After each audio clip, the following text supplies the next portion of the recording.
Hello everyone. इस session में हम पढ़ेंगे आईएफएससीए की लिस्टिंग रेगुलेशंस के बारे में। तो लिस्टिंग क्या होती है? अगर आप किसी सिक्योरिटी को, चाहे वो शेयर्स हो चाहे वो डिबेंचर्स हो, अगर उसको किसी स्टॉक एक्सचेंज के ऊपर जाके लिस्ट करवाते हैं तो उसको लिस्टिंग बोला जाता है। अगर मैं एग्जांपल लूं स्टॉक एक्सचेंज का, तो बॉम्बे स्टॉक एक्सचेंज एक स्टॉक एक्सचेंज है।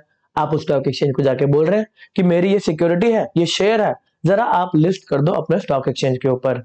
अब ये लिस्टिंग का बेनिफिट क्या है? देखो, ऐसा जरूरी नहीं है कि सिर्फ जो पब्लिक ऑफर करा जा रहा है, जो पब्लिक को सिक्योरिटी दी जा रही है, उसी की लिस्टिंग हो, उसी की शेयर लिस्ट हो स्टॉक एक्सचेंज के ऊपर। ऐसा भी हो सकता है कि आपने सिक्योरिटीज को ऑलरेडी इशू कर रखा है और फिर आप स्टॉक एक्सचेंज पे जा रहे हैं कि हाँ, हमारी सिक्योरिटी ऑलरेडी इशूड है, आप अपने स्टॉक एक्सचेंज पे इसको लिस्ट करवा लें। अभी लिस्टिंग का क्या बेनिफिट है, लोग लिस्ट क्यों करवाते हैं? देखो, एक तो जब लिस्टिंग हो जाएगी, उसके पर्टिकुलर स्टॉक एक्सचेंज पे वो शेयर का नाम चढ़ जाएगा, तो उसकी जो प्राइजेस की इंफॉर्मेशन है वो रियल टाइम आप जान सकते हैं। स्टॉक एक्सचेंज में क्या चल रहा है काम? सिक्योरिटीज को खरीदने बेचने का काम चल रहा है। तो जो भी डिमांड के ऑर्डर आ रहे हैं, सप्लाई के ऑर्डर आ रहे हैं, वो स्टॉक एक्सचेंज दिखाता रहेगा और वो पर्टिकुलर सिक्योरिटी का प्राइजेस उसी हिसाब से, जो डिमांड एंड सप्लाई के ऑर्डर है उसके हिसाब से वो ऊपर या नीचे मूव करता रहेगा।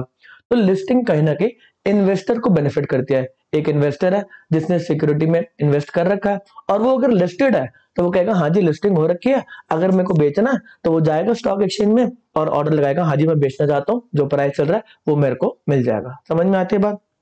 देखो, इंटरनेशनल फाइनेंशियल सर्विस सेंटर की जो लिस्टिंग रेगुलेशन आई है वो इसलिए आई है कि अगर कोई पर्टिकुलर एंटिटी हमारे इंटरनेशनल फाइनेंशियल सर्विस सेंटर में जो स्टॉक एक्सचेंज है, जो कि इंडिया इंटरनेशनल एक्सचेंज है, अगर वहां पे सिक्योरिटीज को लिस्ट करवाना चाहता है तो ये रेगुलेशंस को मानते हो इसको लिस्टिंग करवानी है। ये रेगुलेशन क्यों लाई गई है, इंटेंट क्या है? भाई ऐसा ना हो ना किसी का फ्रॉड हो जाए, कोई ऐसी कंपनी आ जाए जो पैसा लूट के चली जाए। तो इसी रिस्पेक्ट में ये रेगुलेशंस को लाया गया है। अगर कैपिटल मार्केट के ऊपर आपके एग्जामिनेशन में क्वेश्चन आता है तो वो यहीं से आएगा, लिस्टिंग रेगुलेशन से ही आएगा। प्रीवियस जो एग्जामिनेशन हुआ था उसमें भी लिस्टिंग रेगुलेशन से क्वेश्चन पूछा गया था, बट वो वाली जो रेगुलेशंस थी वो अब चेंज हो चुकी है। ये अपडेटेड रेगुलेशन आई है जो 30 अगस्त को निकाली गई है, एकदम लेटेस्ट रेगुलेशन है। आपके एग्जामिनेशन में हाई चांसेस है कि यहाँ से क्वेश्चन पूछा जाएगा। चलो बात को स्टार्ट करते हैं। सिर्फ रीड करना है आपको, ये लेक्चर तभी देखना है जब आपने कैपिटल मार्केट के बेसिक लेक्चर को देख लिया है। हम कैपिटल मार्केट में ढेर सारी चीजों को डिस्कस करके आए। फॉर एग्जांपल अगर मैं बात करूं, हम ग्रीन शू ऑप्शन कैसे वर्क करता है वो डिस्कस करके आए। तो यहाँ पर भी ग्रीन शू ऑप्शन के बारे में बात कर रखी है।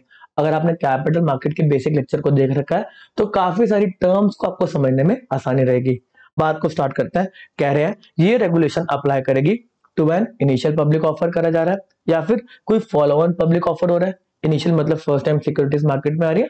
फॉलो ऑन पब्लिक ऑफर कि पहले एक बार इशू आ चुका है, फिर एक और बार इशू लेकर आ रही है कंपनी, उनको और पैसे की रिक्वायरमेंट है। ऐसे ही इनिशियल पब्लिक ऑफर आ रहा है एसपीएसी कंपनी का। यह है स्पेशल पर्पस एक्विजिशन कंपनी।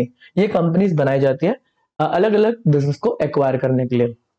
ठीक है, ऐसे ही राइट इशू आ रहा है, प्रेफरेंशियल इशू आ रहा है, क्वालिफाइड इंस्टीट्यूशनल प्लेसमेंट हो रहा है लिस्टेड एंटिटी का, तो उसके ऊपर भी रेगुलेशन अप्लाई करी जाएंगी। ऐसे अगर आप इशू कर रहे हैं, लिस्ट कर रहे हैं डिपॉजिटरी रिसिप्ट को, देखो अब डिपॉजिटरी रिसिप्ट के बारे में हम पढ़ के आ चुके हैं, अब वापस एक्सप्लेन करना थोड़ा सा ज्यादा हो जाएगा, लेक्चर बड़ा हो जाएगा, तो हम इतने हर एक वर्ड के डिटेल्स में नहीं जाएंगे। चलो, ऐसे अगर आपको डेट सिक्योरिटी को लिस्ट करवाना है, साथ ही साथ सेकेंडरी लिस्टिंग करनी है, आपकी सिक्योरिटीज ऑलरेडी लिस्टेड है, आप सेकेंडरी लिस्टिंग के लिए आ रहे हैं, हाँ जी आपका स्टॉक एक्सचेंज बढ़िया है, यहाँ पे ट्रेडिंग बहुत बढ़िया चलती है, तो मैं आपके स्टॉक एक्सचेंज पे अपनी सिक्योरिटी को लिस्ट करवाना चाहता हूँ। ठीक है, ऐसे ही अगर आपको commercial paper certificate of deposit को लिस्ट करवाना है तो उसके ऊपर भी बात करी गई है। अच्छा, इसकी स्पेसिफिक बात करें तो यहाँ पर इन पर्टिकुलर रेगुलेशन में लिखा गया है कि commercial paper, certificate of deposit और भी दो तीन चीजों के लिए आगे जाके international Financial Service Centre authority regulation लेकर आएंगी। तो अभी के लिए आपका सिलेबस हो गया थोड़ा सा कम, ये वाली रेगुलेशन अभी नहीं लाई गई है। चलो बात को स्टार्ट करते हैं। जनरल एलिजिबिलिटी क्राइटेरिया, कौन पर्टिकुलर पर्सन जो है वो इशू लेकर आ सकता है? तो an issuer shall be eligible, वो कह रहे हैं कि अपनी सिक्योरिटीज को लिस्ट करवा सकता है फॉलोइंग कंडीशंस अगर वो मेट कर रहा है। एक, या तो वो इनकॉर्पोरेटेड है, सेटअप है इंटरनेशनल फाइनेंशियल सर्विस सेंटर में, इंटरनेशनल फाइनेंशियल सर्विस सेंटर जो हमारा गुजरात में, वहां पे उसने रजिस्ट्रेशन ले रखी है, या तो वो इंडिया का है, मतलब इंडिया की एंटिटी भी इंटरनेशनल फाइनेंशियल सर्विस सेंटर के स्टॉक एक्सचेंज में जाके अपनी सिक्योरिटी को लिस्ट करवा सकती है, यहाँ पे देखो मुद्दे की बात क्या आएगी, जो इंटरनेशनल फाइनेंशियल सर्विस सेंटर है वो तो फॉरेन करेंसी में ही काम करते हैं, वो तो इंडियन रुपये में काम करते ही नहीं है। तो अगर कोई Indian company international Financial Service centre के स्टॉक एक्सचेंज में जाकर लिस्टिंग कराती है तो कहीं ना कहीं उसको फॉरेक्स की बातें माननी पड़ेंगी। हमने लॉजिक लगाया कि फॉरेक्स का कुछ तो रिलेशन होगा, उसके ऊपर देखते हैं इन रेगुलेशन में क्या बोला गया है। चलो, साथ ही साथ इंटरनेशनल फाइनेंशियल सर्विस सेंटर में आपने रजिस्ट्रेशन ले रखा है, या तो इंडिया में आपने रजिस्ट्रेशन ले रखा है, या तो आप फॉरेन जुरिडिक्शन की कंपनी है, आप बाहर की कंपनी है, बाहर के लिए तो बनाया गया, तो फॉरेन जुरिडिक्शन की कंपनी हमारे इंटरनेशनल फाइनेंशियल सर्विस सेंटर में आके अपनी सिक्योरिटी को लिस्ट करवा सकते हैं। लिखा गया है कि जो इशू आ रहा है वो इन कन्फर्मिटी विद इट कॉन्स्टिट्यूशन है, मतलब अगर कंपनी है तो memorandum of association, article of association की कन्फर्मिटी में वो पर्टिकुलर डॉक्यूमेंट आपको अलाउ करता है इशू लाने के लिए। ठीक है, the issuer is eligible to issue such security, जो भी उसके रेलिवेंट होम जुरिडिक्शन में लॉज है वो उसको अलाउ करते हैं कि हाँ तू इशू लेकर आ सकता है। ऐसा तो नहीं है ना कि होम जुरिडिक्शन में उसका जो रेगुलेटर वो मना करता है कि तू इशू नहीं लेकर आ सकता, और वो हमारे इंटरनेशनल फाइनेंशियल सर्विस सेंटर में इशू लेकर आ रहा है। हम ऐसा तो नहीं करने देंगे कि पहले आप अपने होम रेगुलेटर की बात मानो ना, अगर वहां पे आप एलिजिबल हो तो यहाँ पे भी आप एलिजिबल हो। ठीक है ना। ओके, इंडियन कंपनी की बात आ गई। कह रहे इंडियन कंपनी अगर प्रपोज कर रही है इक्विटी शेयर्स को लिस्ट करने के लिए ऑन रिकॉग्नाइज्ड स्टॉक एक्सचेंज जो इंटरनेशनल फाइनेंशियल सर्विस सेंटर में है, तो कह रहा है एडिशनल बातें जो माननी पड़ेंगी। यहाँ पर स्केड्यूल 11 दे रखा है of the foreign exchange management non debt instrument rule 2019, इसकी बातों को मानना पड़ेगा जो कि मिनिस्ट्री ऑफ फाइनेंस लेकर आता है। साथ ही साथ आपको शेयर्स, इक्विटी शेयर्स को लिस्ट करवा रहे हैं तो यहाँ पर मिनिस्ट्री ऑफ कॉर्पोरेट अफेयर्स भी आ जाएगी। कंपनी के शेयर इशू हो रहे हैं ना, तो यहाँ पर companies listing of equity share in permissible jurisdiction rule 2024, तो ये ministry of corporate affairs control करती है, और ये वाले पर्टिकुलर जो फॉरेन एक्सचेंज मैनेजमेंट वाला है तो ये मिनिस्ट्री ऑफ फाइनेंस कंट्रोल करती है। ओके जी, बात समझ में आती है। इंडियन कंपनी के बारे में थोड़ी सी एडिशनल बातें बोल दी गई जो कि फॉरेन करेंसी के बारे में है। Okay, an issuer shall not be eligible to list security, मना कर दिया। अगर आपके गंदे लोग हैं, जो कंट्रोलिंग स्टेक होल्डर्स हैं, जो आपके प्रमोटर्स वगैरह गंदे लोग हैं, तो हम उनको अलाउ नहीं करेंगे कि हमारे इंडिया के इंटरनेशनल फाइनेंशियल सर्विस सेंटर के एक्सचेंज में आप सिक्योरिटी को लिस्ट करा लो। तो लिखा हुआ है अगर आपके कंट्रोलिंग शेयर होल्डर्स को, डायरेक्टर्स को, सेलिंग शेयर होल्डर्स को, प्रमोटर्स को, प्रमोटर ग्रुप को अगर डी बार कर रखा है from accessing the capital market, मना कर रखा है, गंदे लोग हैं, इनको कैपिटल मार्केट में लाना ही नहीं है, ये इनसाइडर ट्रेडिंग करते हैं, तो बोला नहीं नहीं इनको हटाओ, इनकी सिक्योरिटी को लिस्ट नहीं करवाएंगे। या फिर एक विलफुल डिफॉल्टर है, बैंक से लोन लिया है, पैसा वापस नहीं करते, फ्यूटिव इकोनॉमिक ऑफेंडर है, ये मतलब जो पैसा को लेकर भागते रहते हैं। ओके, जो बोला गया सिक्योरिटीज जो भी आप लिस्ट करवाएंगे वो फ्रीली ट्रांसफरेबल होंगी एंड डी मैट फॉर्म में रखी जाएंगी, डीमेटलाइज फॉर्म मतलब ऑनलाइन फॉर्म में रहेंगी। अब बात स्टार्ट हो रही है public offer of specified security. आप इनिशियल पब्लिक ऑफर या फिर फर्दर पब्लिक ऑफर को लेकर आ रहे हैं। इनिशियल पब्लिक ऑफर में बड़ी सारी कंडीशंस आपको माननी पड़ेंगी। आप लोगों से पैसा रेज कर रहे हैं तो हमारा international Financial Service Centre authority बोल रहा है अच्छा आईपीओ आ रहा है, तो आईपीओ के रिस्पेक्ट में हम ध्यान रखेंगे कि जो पैसा रेज करा जा रहा है, जिस कंपनी के पास जा रहा है वो थोड़ी सी ठीक ठाक कंपनी हो। ऐसा नहीं है कि लोग आ रहे हैं, कंपनी खोल रहे हैं, पैसा रेज कर रहे हैं और अपना घूमने फिरने जा रहे हैं, ऐसा नहीं होना चाहिए। तो क्या लिखा गया एलिजिबिलिटी क्राइटेरिया में, आईपीओ एलिजिबल ओनली इफ, यार आपका ऑपरेटिंग रेवेन्यू, जो आप ऑपरेशन कर रहे हो, जो बिजनेस कर रहे हो, उसका revenue based on consolidated audited accounts कितने का होना चाहिए, एटलीस्ट 20 मिलियन US डॉलर्स, इतना आपका ऑपरेटिंग रेवेन्यू है, तब आप कंपनी आ सकते हैं। ऐसा नहीं कि कंपनी खुले कोई रेवेन्यू नहीं है, हाँ जी मेरे को पैसा दे दो, मेरे को लिस्टिंग करवानी है, ठीक है जी, तो एटलीस्ट 20 मिलियन US डॉलर का आपका ऑपरेटिंग रेवेन्यू होना चाहिए प्रीसीडिंग फाइनेंशियल ईयर, या फिर आप उसको एवरेज कर लो लास्ट 3 फाइनेंशियल ईयर का, आपका इतना ऑपरेटिंग रेवेन्यू होना चाहिए। और लिखा हुआ है दोनों में से अगर कोई भी कंडीशन आप फुलफिल कर पा रहे हैं तो आप एलिजिबल है। प्रीसीडिंग फाइनेंशियल ईयर में आपका operating revenue 20 million US dollar से ज्यादा है, एटलीस्ट इससे उससे ज्यादा है, या फिर एवरेज कर लो 3 साल का 20 मिलियन US डॉलर या उससे ज्यादा है, ठीक है। Average pre tax profit, profit भी तो कमा रहे हैं, at least 1 million US dollar previous financial year के अंदर, या फिर एवरेज कर लो लास्ट 3 फाइनेंशियल ईयर का। तो एक कंडीशन होगी ऑपरेटिंग रेवेन्यू की, एक होगी प्री टैक्स प्रॉफिट की, एवरेज प्री टैक्स प्रॉफिट की, साथ ही साथ post issue market capitalisation. Market capitalisation क्या होता है, मार्केट में जो आपके मतलब शेयर्स हैं, जो शेयर्स ट्रेड कर रहे हैं उनकी क्या कैपिटलाइजेशन है, कितनी वैल्यू के शेयर्स आप ट्रेड कर रहे हैं। तो यहाँ पे लिखा गया है post issue market capitalisation of at least 25 million US dollars. 25 million US dollars, इतना आपकी मतलब कंपनी के शेयर्स की वैल्यू है। मार्केट कैपिटलाइजेशन पोस्ट इशू करने के बाद वो है यूएसडी 25 मिलियन डॉलर्स।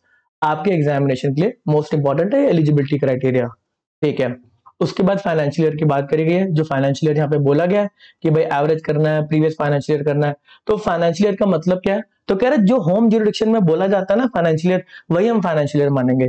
तो ऐसे काफी कंट्री हैं जो 1 जनवरी से लेकर 31 दिसंबर तक का फाइनेंशियल ईयर मानती है, और हमारा फाइनेंशियल ईयर इंडिया की बात करें तो 1 अप्रैल से लेकर 31 मार्च का है। Okay, S R equity shares, यह है सुपीरियर राइट। सुपीरियर राइट्स है इक्विटी शेयर्स के, मतलब अगर वोटिंग की बात करें तो इनके पास ज्यादा वोट है। तो क्या सुपीरियर राइट इक्विटी शेयर्स अगर इशू हो रहा है एक पर्टिकुलर कंपनी में, तो क्या वहां पे पब्लिक ऑफर लेकर आया जा सकता है? अगर मैं एग्जांपल दूं तो फेसबुक के अंदर जो मार्क जकरबर्ग है उसके पास सुपीरियर राइट्स के इक्विटी शेयर्स है। कह रहे चलो यार मैंने पब्लिक से पैसा तो रेस कर लिया, लोगों से पैसा रेस कर लिया, बट जो डिसीजन मेकिंग की पावर है वो तो मेरे पास रहनी चाहिए। तो सुपीरियर राइट इक्विटी शेयर वाली कंपनी क्या पब्लिक ऑफर लेकर आ सकती है?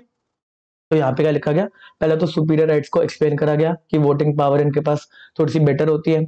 इसके बाद कोई अगर इशूअर है उसने सुपीरियर राइट्स के इक्विटी शेयर इशू कर रखे हैं, तो कह रहा है वो भी इनिशियल पब्लिक ऑफर लेकर आ सकता है ऑर्डिनरी शेयर्स का। पब्लिक को वो ऑर्डिनरी शेयर्स इशू कर रहा है, बट उस केस के अंदर उसको रेजोल्यूशन पास करवाना होगा जनरल मीटिंग में, और साथ ही साथ जो सुपीरियर राइट्स के इक्विटी शेयर उसके पास है वो उसने होल्ड कर रखे हो for a period of at least 3 months prior to filing the draft offer document. जब वो ड्राफ्ट ऑफर देगा कि हाँ जी मैं ऑफर लेकर आ रहा हूँ, उससे एटलीस्ट 3 महीने पहले उसके पास सुपीरियर राइट्स के इक्विटी शेयर होने चाहिए। इंटेंट क्या है, ऐसा नहीं है ना कि पब्लिक ऑफर आ रहा है उसके 2 दिन पहले कि हाँ जी सारे के सारे सुपीरियर राइट्स के इक्विटी शेयर मेरे को इशू कर दो। कह रहे कम से कम 3 महीने का टाइम तो दो। उससे पहले का अगर आपके सुपीरियर राइट्स के इक्विटी शेयर है तब आप ऑर्डिनरी शेयर का इनिशियल पब्लिक ऑफर लेकर आ सकते हैं, ठीक है।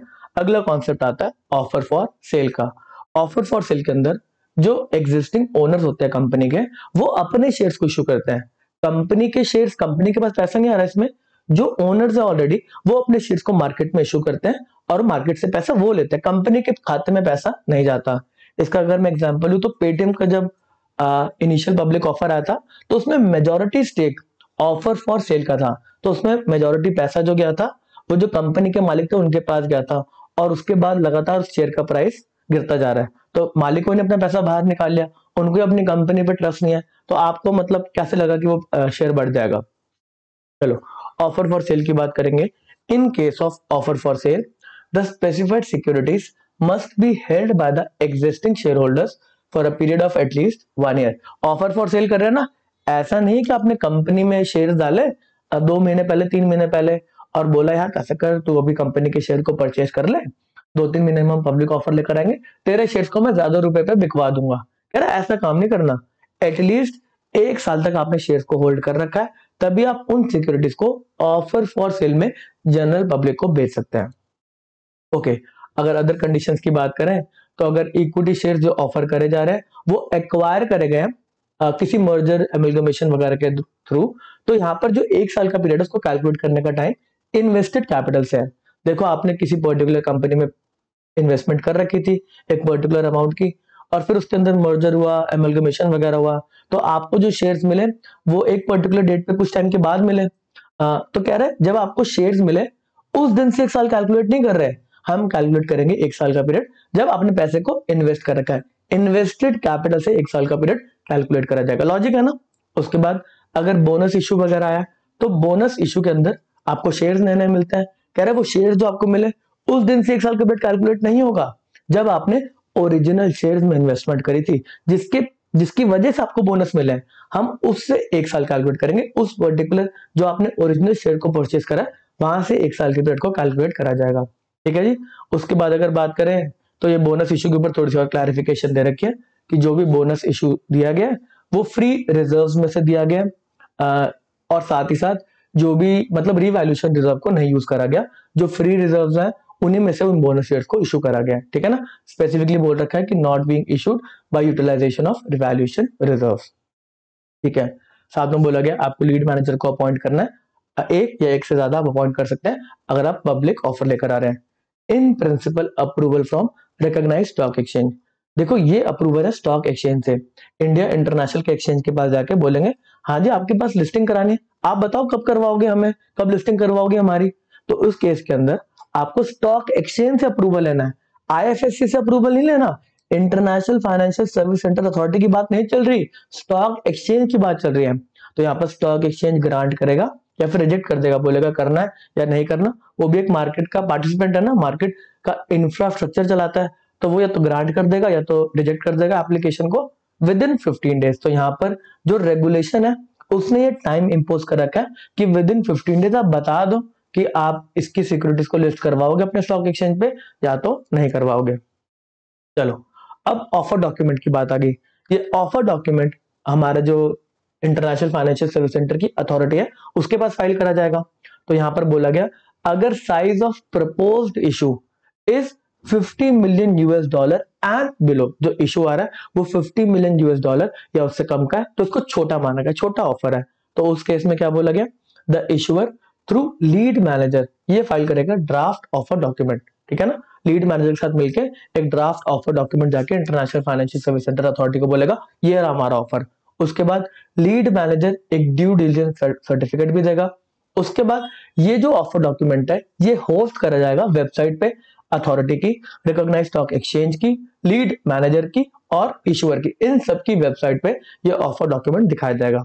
इसके बाद अगर बात करें, अगर आपका प्रपोज जो इशू है वो बड़ा है, यूएस डॉलर 50 मिलियन से ज्यादा का है, तो उस केस में आपको ड्राफ्ट ऑफर डॉक्यूमेंट तो फाइल करना ही है लीड मैनेजर के साथ, ड्यू डिलिजेंस का सर्टिफिकेट भी चाहिए, इसका जो ऑफर डॉक्यूमेंट है उसको आपको होस्ट भी करना है अथॉरिटी की वेबसाइट, स्टॉक एक्सचेंज की वेबसाइट, इशूअर की वेबसाइट, लीड मैनेजर की वेबसाइट। बट यहाँ पे एक बात है कि आपको यहाँ पर पब्लिक के कमेंट्स को इनवाइट करना है 7 वर्किंग डेज के लिए वाला पर्टिकुलर आप ओपन रखेंगे कि पब्लिक आप कमेंट करे कि हम ये वाला पर्टिकुलर पब्लिक ऑफर लेकर आ रहे हैं, तो आप बताएं क्या आपको लगता है इसके बारे में। फिर इसके बाद ये जो कमेंट्स वगैरह आ जाएंगे तो लीड मैनेजर फाइल करेगा जो भी मटेरियल कमेंट्स हैं, ऐसा लगता है कि पब्लिक ने बोला ये तो बहुत गलत कंपनी है, ये तो वगैरह है, कुछ बड़ी सारी बातें उन्होंने बोल दी, तो मटेरियल कमेंट्स के साथ जो लीड मैनेजर है वो अथॉरिटी को डिटेल्स सबमिट करेगा। अगर पब्लिक का जो कमेंट्स आया उसकी वजह से कुछ इन्होंने चेंजेस करे ऑफर डॉक्यूमेंट में, तो वो ऑफर डॉक्यूमेंट जो चेंजेस के साथ है, कॉन्सिक्वेंशियल चेंजेस है, उसके साथ वो सबमिट कर देंगे international Financial Service Centre authority को। अब यहाँ पे जब international Financial Service Centre authority के पास ऑफर डॉक्यूमेंट आ गया तो अथॉरिटी ने अपने ऊपर भी एक लिमिट बनाई, कह रहा है अथॉरिटी आपको ऑब्जर्वेशंस देगी उसके ऊपर within 21 working days from the letter of the following. जब उसके पास सारी इंफॉर्मेशन आ जाएगी तभी तो आपको वो ऑब्जर्वेशन देगी ना। तो यहां पर बोला गया कि एक जो international Financial Service Centre authority है उसके पास ऑफर डॉक्यूमेंट आ गया, अच्छा 21 डेज इन सब चारों बातों में से लेटर डेट पे, तो कह रहा है ऑफर डॉक्यूमेंट वाली डेट देख लो। उसके बाद जो हमारा international Financial Service Centre authority है उसने कुछ क्वेश्चन पूछे थे, तो जब तक सैटिस्फैक्टरी रिप्लाई नहीं आ जाते इशूअर या फिर लीड मैनेजर की तरफ से, उसके साथ साथ जो हमारे international Financial Service Centre authority है उसने एक रेगुलेटर से बात करी थी जिस पर्टिकुलर कंट्री के आप है ना, तो वहां के रेगुलेटर को एक ईमेल डाला था। तो the date of receipt of clarification और इंफॉर्मेशन फ्रॉम एनी रेगुलेटर और एजेंसी, जो कि अथॉरिटी को लगता है पूछना चाहिए भी, क्लैरिफिकेशन लेनी चाहिए। उसके साथ साथ स्टॉक एक्सचेंज का भी तो अप्रूवल चाहिए ना, स्टॉक एक्सचेंज का अप्रूवल आएगा कि हाँ जी आपको लिस्ट करवा सकते हैं, तभी तो international Financial Service Centre authority आपको ओके करेगा। तो यहाँ पर 21 वर्किंग डेज का जो टाइम दिया गया वो इन चारों पर्टिकुलर कंडीशंस के लेटर डेट पे है। इनमें से जो भी पर्टिकुलर कंडीशन सबसे आखिर में सेटिस्फाई होगी उसके 21 डेज तक वो आपको observation, international Financial Service centre observation आपको दे सकता है। ओके जी, ओके। ऑफर टाइमिंग की बात करेंगे तो जैसे ही आपने क्या कहते हैं ऑब्जर्वेशन मिल गई international Financial Service Centre authority से, तो आपको 12 महीने के अंदर अंदर अपने पर्टिकुलर सिक्योरिटीज को ऑफर करना लोगों को कि हाँ जी पैसा वगैरह दो, हमने सारी की सारी जो फॉर्मेलिटीज है वो पूरी कर ली है, अब हमारे को आप पैसा दो। तो offer shall be made within a period not more than 12 months from the date of issuance of observation by International Financial Service Centre Authority. अगर देखो इसमें छोटे लेवल का ऑफर है तो उसमें जो 12 मंथ का टाइम है वो जब ऑफर डॉक्यूमेंट आपने अथॉरिटी को सबमिट करा तो उस दिन से 12th मंथ कैलकुलेट करे जाएंगे। क्या लिखा गया, अगर प्रपोज्ड ऑफर साइज आपको पता होना चाहिए छोटा क्या है इसमें ऑफर, तो यूएसडी 50 मिलियन या उससे बिलो का है, तो उस केस में जो 12 मंथ्स कैलकुलेट करे जाएंगे वो receipt of offer document by the authority वहां से कैलकुलेट करे जाएंगे। चलो, अगर ऑफर नहीं होता, जो पर्टिकुलर कंपनी कह रहे नहीं करते, आपका जो 12 महीने का टाइम उसको नहीं मानते, तो उस केस में बोला जाएगा जो आपने हमारे को पहले डॉक्यूमेंट सबमिट करे वो खत्म, फ्रेश ड्राफ्ट चाहिए। अगर आपने 12 महीने में इशू नहीं करा तो फ्रेश ड्राफ्ट, सारी बातें फिर फ्रेश करी जाएंगी। ओके, डिस्क्लोजर्स की बात करेंगे। अब ऑफर डॉक्यूमेंट में काफी सारी इंफॉर्मेशन आपको देनी है, सारे मटेरियल डिस्क्लोजर जो आपको लगता है कि जो इन्वेस्टर को एक इन्फॉर्म डिसीजन लेने के लिए मतलब अलाउ करेंगे, इन्फॉर्मेशन वगैरह देंगे, वो आपको सारे मटेरियल डिस्क्लोजर करने हैं। साथ ही साथ ऑडिटेड फाइनेंशियल स्टेटमेंट, जो मोस्ट इंपॉर्टेंट बात होती है, जो भी एनालिसिस करा जाता है फाइनेंशियल स्टेटमेंट के ऊपर, वो आप फाइनेंशियल स्टेटमेंट देंगे ऑडिटेड, तभी तो होगा। तो यहाँ पे एटलीस्ट 3 फाइनेंशियल ईयर का आपको अपना ऑडिटेड फाइनेंशियल स्टेटमेंट देना है। अगर एक कंपनी 3 साल से कम एग्जिस्टेंस में है, तो जितने भी साल का उसका एग्जिस्टेंस है उतने टाइम का उसको फाइनेंशियल स्टेटमेंट ऑडिटेड सबमिट करना है। उसके साथ साथ अगर लेस देन 1 ईयर है कंपनी, तो उसको फाइनेंशियल इंफॉर्मेशन देनी है जो कि ऑडिटेड होगी। देखो, फाइनेंशियल इंफॉर्मेशन, जो फाइनेंशियल स्टेटमेंट्स होती है ना कहीं वो पूरे साल की होती है। तो यहाँ पर अगर आपका लेस देन 1 ईयर है तो आपकी बैलेंस शीट नहीं बनी होगी, बट फिर भी जो आपको इन्फॉर्मेशन देनी है वो ऑडिट करवा के ही देनी है, ठीक है ना। यहाँ पे कंडीशन डालेगी 1 साल से कम है फिर भी हमें ऑडिटेड फाइनेंशियल इंफॉर्मेशन चाहिए, ठीक है। फाइनेंशियल इंफॉर्मेशन जो प्रोवाइड करी जाएगी, ऑफर डॉक्यूमेंट, जब आप ऑफर डॉक्यूमेंट लेकर आ रहे हैं वो not be older than 135 days होगा। यहाँ पे क्या मतलब है कि जब आप ऑफर डॉक्यूमेंट लेकर आ रहे हैं उसके बाद एकदम ही पुरानी इंफॉर्मेशन ना हो ना, तो कह रहे इतनी पुरानी इंफॉर्मेशन भी नहीं होनी चाहिए, 135 डेज तक पुरानी इंफॉर्मेशन आप दे सकते हैं, मोटा मोटा 4 महीने पुरानी इंफॉर्मेशन आप दे सकते हैं, बट उससे ज्यादा 1 साल 2 साल पहले की इंफॉर्मेशन नहीं देनी। हमें जो एग्जिस्टिंग आपके अफेयर्स है, करंट अफेयर्स चल रहे हैं जो आपके पर्टिकुलर कंपनी के अंदर, हमें वो बताओ। ऐसा नहीं कि 2 साल पहले क्या हुआ था वो बता रहे हो आप। तो 135 डेज से ज्यादा पुरानी आपकी इंफॉर्मेशन आप प्रोवाइड नहीं करेंगे, मतलब उस दिन तक की इंफॉर्मेशन होनी ही चाहिए। तो जो आप फाइनेंशियल स्टेटमेंट्स बनाएंगे वो in accordance with international Financial service, जो इंटरनेशनल फाइनेंशियल रिपोर्टिंग स्टैंडर्ड्स हैं, यूएस गैप है, US generally accepted accounting principles हैं, या फिर इंडियन अकाउंटिंग स्टैंडर्ड्स हैं, जो भी मतलब अकाउंटिंग स्टैंडर्ड्स आपके होम जुरिडिक्शन में माने जाते हैं उसको फॉलो करते हुए आप बनाएंगे, ठीक है ना। ओके, रिजर्वेशन की बात करेंगे तो यहाँ पे जो भी पब्लिक ऑफर लेकर आया जा रहा है तो वहां पर आप सिक्योरिटीज को रिजर्व कर सकते हैं एम्प्लॉयज, डायरेक्टर्स या फिर शेयर होल्डर्स के लिए, ठीक है। प्राइसिंग की बात करेंगे तो प्राइसिंग कैसे निकाला जाएगा, या तो आप फिक्स्ड प्राइस कर देंगे कि हाँ जी इतने रुपए की मेरी सिक्योरिटी है, या तो उसको बुक बिल्डिंग प्रोसेस से निकालेंगे। बुक बिल्डिंग प्रोसेस के अंदर एक रेंज दी जाती है और जो इन्वेस्टर्स होते हैं वो बिड करते हैं कि हमें कितने रुपए पे कितनी सिक्योरिटीज चाहिए। बुक बिल्डिंग प्रोसेस को हम कैपिटल मार्केट में पढ़ के आ चुके हैं। ओके, ऑफर पीरियड की बात करेंगे तो एटलीस्ट 1 वर्किंग डे के लिए ऑफर पीरियड रहेगा जिसमें आप एप्लीकेशन वगैरह दे सके। 1 वर्किंग डे से लेके 10 वर्किंग डे तक इतना ही रेंज रहेगा। तो एटलीस्ट 1 वर्किंग डे का टाइम होगा और not more then 10 working days का टाइम दिया जाएगा ऑफर करने का सिक्योरिटीज का। मिनिमम पब्लिक ऑफर आपको कितना करना है, आप पब्लिक ऑफर लेकर आ रहे हैं, अगर कोई कंपनी इंडिया में इनकॉर्पोरेटेड है और वो इंटरनेशनल फाइनेंशियल सर्विस सेंटर के अंदर भी इनकॉर्पोरेटेड है, मतलब इंडिया और इंटरनेशनल फाइनेंशियल सर्विस सेंटर वाली कंपनी, तो उनको पब्लिक शेयर होल्डिंग मिनिमम रखनी है आफ्टर इशू एटलीस्ट 25%, मतलब 25% पैसा पब्लिक के पास होना चाहिए, 25% शेयर पब्लिक के पास होने चाहिए। उसके साथ साथ अगर आउटसाइड इंडिया कंपनी इनकॉर्पोरेटेड है तो उस केस में जो मिनिमम ऑफर रहेगा और अलॉटमेंट रहेगा पब्लिक को वो 10% है, 10% ऑफ पोस्ट इशू कैपिटल। साथ ही साथ जो शेयर होल्डिंग का नंबर है वो भी 10% का रहेगा। कैपिटल एंड शेयर होल्डिंग का नंबर, शेयर होल्डर्स जो है जो पर्टिकुलर शेयर्स इशू कर रखे हैं दोनों का नंबर 10% तक का रहेगा, एटलीस्ट जो पब्लिक के पास रहेंगे। मिनिमम सब्सक्रिप्शन की बात करेंगे तो अगर जो मिनिमम सब्सक्रिप्शन सब्सक्राइब बता दिया गया है एक पर्टिकुलर ऑफर डॉक्यूमेंट में, अगर वो नहीं आता तो उस केस के अंदर आपका ऑफर नहीं माना जाएगा। An offer shall be considered successful only if, जो आपने मिनिमम सब्सक्रिप्शन बोल रखा है उतना पैसा आ जाता है, अगर नहीं आता तो फिर आपका वो कोलैप्स कर जाएगा, जो भी आप ऑफर लेकर आए वो थ्रू नहीं जाएगा। अच्छा, मिनिमम सब्सक्रिप्शन आपका ऑफर फॉर सेल जो है उस पर अप्लाई नहीं करता। अच्छा, मिनिमम सब्सक्रिप्शन के ऊपर कोई भी ऐसी मतलब डिस्क्लोजर दे नहीं रखा कि international Financial Service Centre authority ने कोई मैंडेट लगाया हो कि आपको मिनिमम सब्सक्रिप्शन बताना है, इतना तो मिनिमम, ऐसा कुछ भी नहीं है। और जब पोस्ट इशू आपका पब्लिक ऑफर है उसमें कितना रहना चाहिए वो क्लैरिफाई कर रखा है यहाँ पे, ठीक है। चलो एंकर इन्वेस्टर की बात करेंगे तो कुछ पोर्शन ऑफ इशू साइज आप एंकर इन्वेस्टर को दे सकते हैं। इसके ऊपर इंडियन मार्केट में स्पेसिफिकली परसेंटेज बता रखी है कि आपको कितना एंकर इन्वेस्टर्स को देना होता है। अंडरराइटर आप अपॉइंट कर सकते हैं, आपकी मर्जी है। अंडरराइटर वो होता है अगर आपकी सिक्योरिटीज इशू होती है, पब्लिक का इतना ऑफर, पब्लिक का उतना इंटरेस्ट नहीं आता, इतना वो पैसा इन्वेस्ट नहीं करते, तो उस केस में अंडरराइटर्स जो सिक्योरिटीज का इशू आ रहा है उसको बाय करेंगे। मॉनिटरिंग एजेंसी की बात करें तो आप क्रेडिट रेटिंग एजेंसी को अपॉइंट कर सकते हैं जो कि अथॉरिटी में रजिस्टर्ड है या फिर ग्लोबली रिकॉग्नाइज क्रेडिट एजेंसी है। इस केस के अंदर जो भी वो रिपोर्ट्स वगैरह देते हैं तो उसको विद इन 45 डेज हर एक क्वार्टर के एंड पे आपको जो रिपोर्ट है उसको डिससेमिनेट करना है, उसको अपलोड करना है वेबसाइट पे और स्टॉक एक्सचेंज को भी प्रोवाइड करना है। अलॉटमेंट की बात करेंगे तो अलॉटमेंट किस बेसिस पे हो सकता है, तो प्रो राटा प्रोपोर्शनेट बेसिस पे कर लो या फिर डिस्क्रिशनरी, उनकी मर्जी है जी, जैसे मर्जी वो अलॉटमेंट करना चाहे तो वो कर सकते हैं। सिक्योरिटीज के अलॉटमेंट एंड रिफंड के टाइम की बात करें, आपने पैसा ले लिया तो विद इन 5 डेज आप पर्टिकुलर सिक्योरिटीज को अलॉट कर दे। अगर नहीं करना आपको अलॉटमेंट, आपको नहीं, तेरे को सिक्योरिटी नहीं देनी, तो पैसे को रिफंड कर दे विद इन 5 वर्किंग डेज जब आपका जो पर्टिकुलर इशू है वो क्लोज हो गया। ठीक है। लिस्टिंग की बात करेंगे तो वो पर्टिकुलर टाइम आपको स्टॉक एक्सचेंज बता देगा कि कितना टाइम में आपकी सिक्योरिटी लिस्ट हो जाएंगी। ओके, पोस्ट इशू रिपोर्ट की बात करेंगे।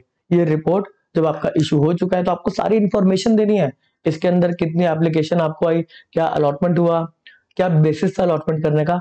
तो विद इन 10 वर्किंग डेज आपको एक पोस्ट इशू रिपोर्ट फाइल करनी है स्टॉक एक्सचेंज के पास जाके सारी की सारी इंफॉर्मेशन देते हुए। आगे आता है प्राइस स्टेबलाइजेशन थ्रू ग्रीन शू ऑप्शन। ग्रीन शू ऑप्शन की बात करेंगे तो एक ओवर अलॉटमेंट का मैकेनिज्म है। जब आपकी सिक्योरिटी को इशू करा जाता है तो इशू होने के बाद, लिस्ट होने के बाद वो बहुत वॉलेटाइल रहते हैं, बहुत ऊपर नीचे होता है। तो इस केस के अंदर एक एजेंट को अपॉइंट करा जाता है जिसके पास कुछ पैसा आता है, जिसकी वजह से अगर मार्केट में प्राइसेस नीचे जाते हैं शेयर्स के तो वो बाय करता है, डिमांड क्रिएट करता है। ये कैसे वर्क करता है, देखो जो ग्रीन शू का स्टेबलाइजिंग एजेंट है, अगर मार्केट में 1 लाख शेयर्स का ऑफर आ रहा है तो मार्केट में सिर्फ 1 लाख शेयर्स नहीं जाएंगे, 1,15,000 शेयर्स चले जाएंगे। ये जो 15,000 शेयर्स एक्स्ट्रा आ रहे हैं, ओवर अलॉटमेंट करी जा रही है, ये 15,000 शेयर्स होते हैं प्रमोटर्स के। तो प्रमोटर से 15,000 शेयर ये बोरो करते हैं और पब्लिक को ये अलॉट कर देते हैं। तो 15,000 शेयर का पैसा ग्रीन शू का जो स्टेबलाइजिंग एजेंट है उसके पास आता है। अब ग्रीन शू का स्टेबलाइजिंग एजेंट उसके पास पैसा आ गया, अब इस पैसे का यूज करके अगर मार्केट में शेयर का प्राइस नीचे जाता है, आफ्टर लिस्टिंग हो गई है, प्राइसेस नीचे जा रहे हैं, तो उस केस में ये स्टेबलाइजिंग एजेंट जो पैसा है उसके पास 15,000 शेयर का, उसको यूज करके ये शेयर्स को बाय करेगा, बाय करके डिमांड क्रिएट करेगा तो शेयर का प्राइस ऊपर चला जाएगा। तो इस केस में ये ग्रीन शू का स्टेबलाइजिंग वाला पीरियड रहता है। ये कैसे फंक्शन करता है हम उसके बारे में डिस्कशन करेंगे। तो ग्रीन, अच्छा ये जब क्या होता है ना, ये जब एक पूरा स्टेबलाइजेशन का प्रोसेस कंप्लीट हो जाता है उसके बाद जो भी शेयर इसने बाय कर रखे हैं वो रिटर्न कर देता है जो भी बोरो कर रखे हैं प्रमोटर से। ठीक है ना। चलो इसमें बढ़ते हैं क्या क्या बातें बता रखी हैं। जो मैक्सिमम नंबर स्पेसिफाइड सिक्योरिटीज हैं जो कि बोरो करी जाएंगी प्री इश्यू शेयर होल्डर से, तो वो 15% से ज्यादा नहीं हो सकती इश्यू साइज से। ये सेम है हमारे इंडिया में जो ग्रीन शू ऑप्शन चलता है उससे। उसके बाद जो आपका स्टेबलाइजेशन का पीरियड है वो 90 डेज से ज्यादा का नहीं हो सकता। इंडिया की रेगुलेटरी मार्केट की बात करें तो वहां पर 30 डेज का टाइम दे रखा है स्टेबलाइजेशन पीरियड, तो यहाँ पर 90 डेज का टाइम दे रखा है। उसके बाद स्टेबलाइजिंग एजेंट को बोला आप एक स्पेशल अकाउंट बनाएंगे, जो पैसा आ रहा है ना 15,000 शेयर्स का वो अलग अकाउंट में रखेंगे। ठीक है। उसके बाद जब आपका स्टेबलाइजेशन पीरियड खत्म हो जाएगा उसके बाद अगर आपने सिक्योरिटीज को बाय कर लिया, मार्केट में प्राइसेस नीचे जा रहे थे, आपने सिक्योरिटी को बाय कर लिया, तो बाय करने के बाद ये सिक्योरिटी को आप रिटर्न कर देंगे जिससे भी आपने बोरो करा था, प्रमोटर से बोरो करा था उनको रिटर्न कर देंगे। बट ऐसा भी हो सकता है कि मार्केट में शेयर का प्राइस नीचे गया ही नहीं, शेयर का प्राइस ऊपर जा रहा है, तो इसके तो सिक्योरिटी कह रहा है मैं तो खरीद ही नहीं पा रहा, नीचे जाएगा तभी तो परचेज करेगा ना। ऐसा तो नहीं कि शेयर का प्राइस ऊपर जा रहा है ये परचेज कर करके और ऊपर ले जाएगा, ये अलाउड नहीं है, नीचे जाएगा तभी वो परचेज करेगा। अब इस केस के अंदर क्या होगा कि शेयर का प्राइस ऑलरेडी अप है, तो ये एक नया ऑफर डॉक्यूमेंट आएगा, जो 15,000 शेयर है वो नए इशू करवाए जाएंगे जो कि पहले ऑलरेडी अलॉटेड है मार्केट के अंदर, तो बट यहाँ पे अप्रूवल आ जाएगा 15,000 न्यू शेयर इशू करने हैं जो कि ऑलरेडी अलॉटेड है, मार्केट में ऑलरेडी अलॉटेड है, इसलिए ये 15,000 शेयर जो न्यू इशू आया इसको रिटर्न कर दिया जाएगा प्रमोटर्स को जिनसे भी पहले शेयर्स ले रखे हैं। क्या लिखा गया, the specified securities bought from the market. अगर आपने बाय कर लिया स्टेबलाइजिंग एजेंट ने तो वो रिटर्न कर देंगे प्री इशू शेयर होल्डर्स को promptly, not later than 2 working days after the end of stabilisation period. Stabilisation period खत्म हुआ उसके 2 वर्किंग डेज में आप शेयर्स को वापस कर दो। On the expiry of stabilisation period, अगर ऐसा होता है कि स्टेबलाइजिंग एजेंट वो बाय कर ही नहीं पाया सिक्योरिटी, मार्केट के अंदर रेट ऊपर ही जा रहा था, कहता बाय कैसे करूं मैं, शेयर का प्राइस तो ऊपर ही है, from the market to the extent of such security over allotted. इस केस में क्या होगा, भी ओवर अलॉटेड है, उस केस में the issuer shall allot specified security at issue price. वो कह रहे हैं जो हमने ओवर अलॉटमेंट करेंगे ना 15,000, वो मार्केट में अलॉट कर दो, नए शेयर हम इशू करवाएंगे 15,000 और वो रिटर्न कर देंगे जो भी पर्टिकुलर प्रमोटर्स हैं। To the extent of shortfall within 5 working days ये अलॉटमेंट हो जाएगा और जो स्पेसिफाइड सिक्योरिटीज है वो फिर रिटर्न कर दी जाएंगी प्री इशू शेयर होल्डर्स को जिनसे बोरो कर रखी थी। अब यहाँ पे देखो मुद्दे की बात क्या है, ये जब वो सिक्योरिटीज को बाय कर रहा है, सेल कर रहा है, सब कुछ स्टेबलाइजेशन का पीरियड चल रहा है, तो उसके अंदर कुछ पैसा वो बैंक अकाउंट में बचा रहेगा। बोला था ना कि स्पेसिफिक देखो बैंक अकाउंट खुलवाना है, ये स्टेबलाइजेशन के प्रोसेस में जो भी पैसा उसमें बचेगा वो कहाँ पे जाना चाहिए, तो हमारा जो इंडियन कॉन्टेक्स्ट में हमने पढ़ा था, इंडियन रेगुलेटरी बॉडी के कॉन्टेक्स्ट में, तो वहां पर ये वाला पैसा इन्वेस्टर एजुकेशन प्रोटेक्शन फंड में जाता है। बट यहाँ पे क्या लिखा गया है कि जो भी स्पेसिफाइड मनी वो बची हुई है तो उसको आप ट्रांसफर कर देंगे प्री इशू शेयर होल्डर्स को। थोड़ी सी दिक्कत की बात है कि यहाँ पर पैसे का जो बचा, ये जो स्टेबलाइजेशन का प्रोसेस हुआ उसमें जो पैसा कमाया या फिर बचाया वो फिर से वापस दे दिया जाएगा प्री इशू शेयर होल्डर्स को, जो कि कहीं ना कहीं थोड़ी सी गलत बात है, क्योंकि आपने थोड़ा बहुत मैनिपुलेशन करा स्टॉक के अंदर, जो पैसा वगैरह कमाया और वो पैसा आप फिर से शेयर होल्डर्स को दे रहे हो जो पहले वाले शेयर होल्डर्स है, तो कहीं ना कहीं हर एक बंदा बोलेगा ग्रीन शो ऑप्शन करना चाहिए। अगर इंडियन कॉन्टेक्स्ट में बात करें, इंडियन कैपिटल मार्केट कॉन्टेक्स्ट में बात करें, तो यहाँ पे जो भी पैसा कमाया जाता है वो शेयर होल्डर्स को नहीं जाता, वो इन्वेस्टर एजुकेशन प्रोटेक्शन फंड में जाता है, तो कोई भी गलत काम नहीं करेगा। चलो ये वाली बात ध्यान रखने वाली है। चलो लॉक इन पीरियड की बात करेंगे। प्री इशू शेयर होल्डिंग है, जो आपका पहले पब्लिक ऑफर आया उससे पहले जो शेयर होल्डिंग है तो उसके ऊपर लॉकिंग है ना। ऐसा नहीं है कि आपने पब्लिक ऑफर के अंदर जो शेयर्स को आपको अलॉटमेंट हुई आपको मिले पब्लिक ऑफर के बाद तो उसमें कोई लॉक इन है, ये नहीं है। जो पहले के शेयर होल्डर्स है, प्री इशू शेयर होल्डिंग है, उसको लॉक करा गया for a period of 180 days जब इनिशियल पब्लिक ऑफर हो जाएगा। ऐसा नहीं है कि पब्लिक के अंदर इशू आया और जो एग्जिस्टिंग शेयर होल्डर्स है वो अपने शेयर्स को मार्केट में जाके बेच दे, कह रहा आपका लॉक इन है 180 डेज का। उसके बाद अगर सुपीरियर राइट्स के इक्विटी शेयर्स है तो उसके अंदर जो लॉक इन लगाया गया वो लेटर ऑफ फॉलोइंग लगाया गया कि पहले तो आप इसको कन्वर्ट कर लेंगे, ऑर्डिनरी शेयर्स में अगर हो जाते हैं तब आप इसका लॉक इन हट जाएगा, एंड साथ ही साथ 1 साल from the date of allotment of initial public offer. ठीक है जी, तो यहाँ पर सुपीरियर राइट्स के जो इक्विटी शेयर है उसका लॉक इन थोड़ा सा डिफरेंट है, जिसमें 1 साल from the date of allotment, साथ ही साथ आपका कन्वर्जन होगा इक्विटी शेयर्स का उसके साथ साथ, जो कन्वर्जन ऑर्डिनरी शेयर्स में हो रहा है। ठीक है, जो आपके सिक्योरिटीज वगैरह आप उसको प्लेज कर सकते हैं कोलेटरल सिक्योरिटीज। इसके साथ साथ prohibition on paying off incentives, आप ऐसा कोई इंसेंटिव नहीं देंगे कि यार मेरा पर्टिकुलर पब्लिक ऑफर आया इसमें पैसा इन्वेस्ट करो ना, मैं आपको पैसा देता हूँ, मेरा वाला पब्लिक ऑफर में पैसा लगा हुआ, लोगों को पैसा देके अपनी कंपनी में पैसा लगा रहे हैं, ऐसा करना अलाउड नहीं है। आप जो इंसेंटिव दे सकते हैं वो इन फॉर्म ऑफ फीस और कमीशन जो आप लेते हैं ना, सर्विसेज वगैरह जो आप लेते हैं मर्चेंट बैंकर से, सिर्फ वही दे सकते हैं। आप कोई भी कैश या फिर काइंड में कुछ भी पेमेंट नहीं करेंगे विद किसी भी ऐसे पर्सन को जो एप्लीकेशन आपके पर्टिकुलर पब्लिक ऑफर में डाल रहा है, तो ऐसा आप नहीं करेंगे। बस यही बात थी। इसका जो फॉलो ऑन पब्लिक ऑफर है उसके ऊपर जो रेगुलेशन था और आगे की जो बात है वो हम नेक्स्ट पार्ट में करेंगे। इस पार्ट को यहीं पे समाप्त करते हैं, मिलेंगे आपसे नेक्स्ट पार्ट में। Okay tata, bye bye.